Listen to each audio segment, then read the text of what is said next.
오늘 하나님 말씀은 이사야 48장 12절부터 22절까지 말씀입니다.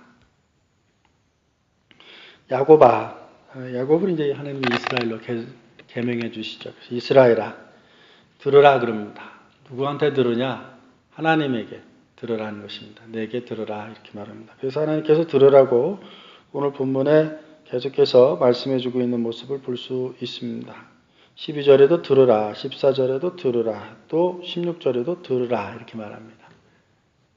믿음은 들음에서 나며 들음은 그리스도의 말씀으로 말미암았느니라 하고 말씀하신 것처럼 무엇을 들어야 되냐면 하나님의 말씀을 들어야 됩니다. 듣는다는 것은 그냥 듣고 많은 것을 듣는다 하는 것이 아니고 듣고 마음에 새기고 그것을 삶의 인격으로 만드는 것, 그것이 듣는 것입니다. 삶의 습관이 되고 그 습관이 쌓여서 인격이 되는 삶, 그래서 하나님의 말씀대로 살려고 노력하는 삶, 그래서 그리스도의 완전을 이루기 위하여 노력하는 삶, 성화되기를 소망하는 삶, 하나님과 교제하기를 꿈꾸는 삶, 그리고 교제하는 삶, 이것이 듣는 것입니다. 그러므로 우리가 들을 수 있는 귀에 있기를 주의 이름으로 축원드립니다. 그 주님께서 말씀하시기를 나는 처음이요 나중이다 하고 말씀하십니다. 처음이요 나중이라는 것은 문학적 표현이죠. 실제로는 처음이라고 말하는 그 처음 이전의 처음, 또 마지막이라고 하는 마지막, 그 이후의 마지막 어느 순간까지라도 하나님은 함께 하시고 존재하시는 하나님이십니다. 또 그 하나님은 땅을 지으셨다고 말씀하고 있고 또 하늘을 만드셨다고 말씀하고 있습니다. 이렇게 땅과 하늘, 천지를 만드신 분이 하나님이십니다. 만드셨다라는 이야기는 만들고 끝났다는 것이 아니라 지금도 그것을 주관하고 계신다라는 뜻입니다. 그러면 하나님은 천지를 창조하시고 또 그것을 주관하시고 또 운행하시는 하나님이심을 알 수 있습니다. 이렇게 본다면 부모가 자식을 낳고 버려두지는 않습니다. 끝까지 그 자식이 잘 되기까지 건강하게 클 때까지 크고 나서 장성하여 결혼을 했다고 해서 끝나지 않습니다. 그죠? 내가 내 목숨 다하는 날까지 자녀를 위해 기도하기를 멈추지 않는 것처럼 우리 하나님은 우리를 위한 기도를 멈추지 아니하십니다. 또는 앞으로 있을 바벨론에서의 기회함도 말씀하고 있는 그런 모습을 볼 수 있습니다.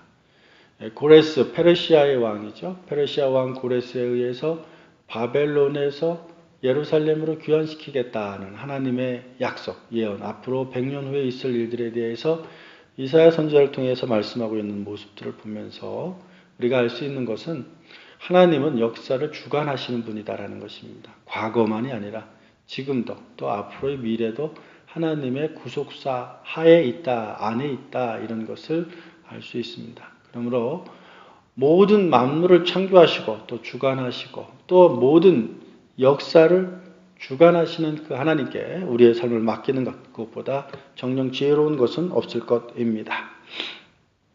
평강과 의의 하나님과의 올바른 관계를 통해서 우리는 하나님의 위로부터 주시는 평강과 또 은혜를 또 공의를 누릴 수 있을 것입니다. 그리고 진정한 기쁨은 이 땅에서 누리는 것이 아니라 하나님과의 관계 속에서 선물을 얻게 되는 것입니다. 하나님과의 관계가 평안할 때, 좋을 때 그때 기쁨을 얻게 되는 것이요, 행복을 얻게 되는 것이요, 참된 만족을 얻게 되는 것입니다. 그러므로 참된 기쁨과 평안과 만족은 이 땅에서 내가 무엇을 추구해서 얻는 것이 아니라 하나님과의 관계를 통해서 얻게 된다라는 사실을 우리가 기억하고 오늘도 하나님과의 좋은 관계를 맺기 위해 노력하는 우리가 되어야 될 것입니다. 또한 하나님께 영광 돌리기 위하여 삶을 살기 위해 노력해야 될 것이요, 하나님께 영광 돌리는 일들이 우리의 소망이 되어야 될 것입니다. 하나님의 은혜로 바벨론에서 구원받은 이스라엘은 그 은혜를 찬양하고 하나님께 영광을 돌려야 될 것입니다. 또 영광을 돌리기를 하나님께서는 원하십니다. 자, 그러면 하나님께서 오늘 본문 말씀을 통해서 구원 사역, 구속 사역의 증거를 보여주십니다. 첫째로는 출애굽을 했음을 보여주고 있습니다. 하나님이 함께 하시기에 출애굽하는 것이요, 하나님이 함께 하기에 바벨론 하는 것입니다. 그러므로 하나님이 함께 할 때 우리의 삶이 애국과 같고 우리의 삶이 바벨론과 같고 한다 할지라도 우리는 반드시 승리하게 될 것입니다. 그러므로 하나님과 동행하는 것, 그것이 승리의 가장 중요한 요인이다라는 사실을 기억해야 될 것입니다.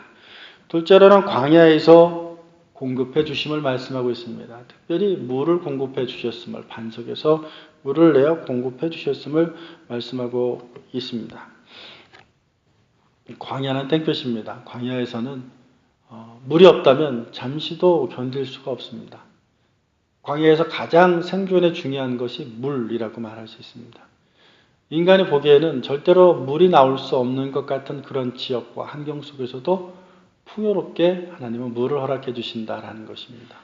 그러므로 우리 삶이 광야 같다 할지라도 반석이신 하나님을 우리가 믿고 또 예수 그리스도 그분을 따른다면은 우리의 삶에도 늘 우리의 속에서 솟아나는 생수의 강을 얻게 될 것입니다. 또한 하나님께서 16절 말씀에 그의 영을 보내셨다 말씀하셨으니 성령과 더불어 우리가 함께 살게 될 것입니다. 세 번째로 바벨론에서 귀환시켜 주실 것임을 말씀하시고 있습니다. 바벨론은 제국입니다. 그죠? 그 제국의 손에서 구원될 수 있다라는 사실은 상상조차 하기 어려운 그러한 현실이었을 것입니다.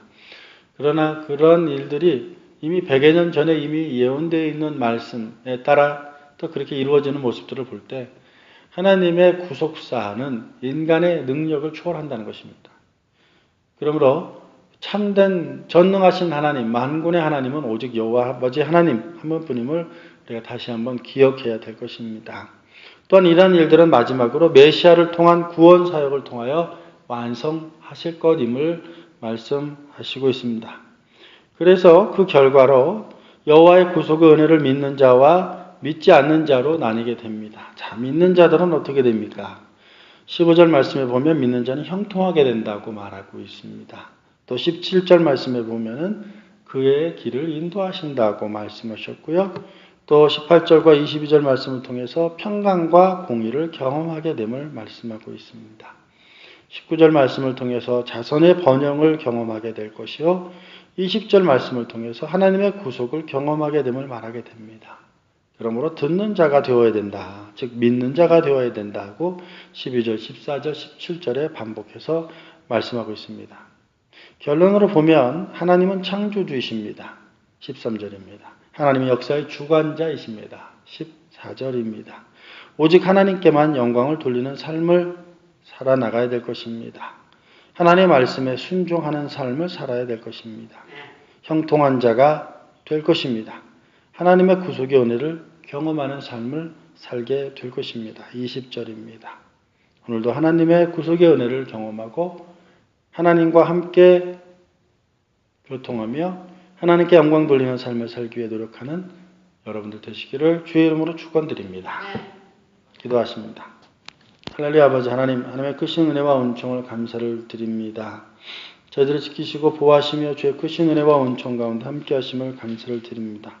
하나님 말씀을 듣는 저희들 다 되게 하여 주옵소서. 예수 그리스도 이름으로 기도했습니다. 아멘.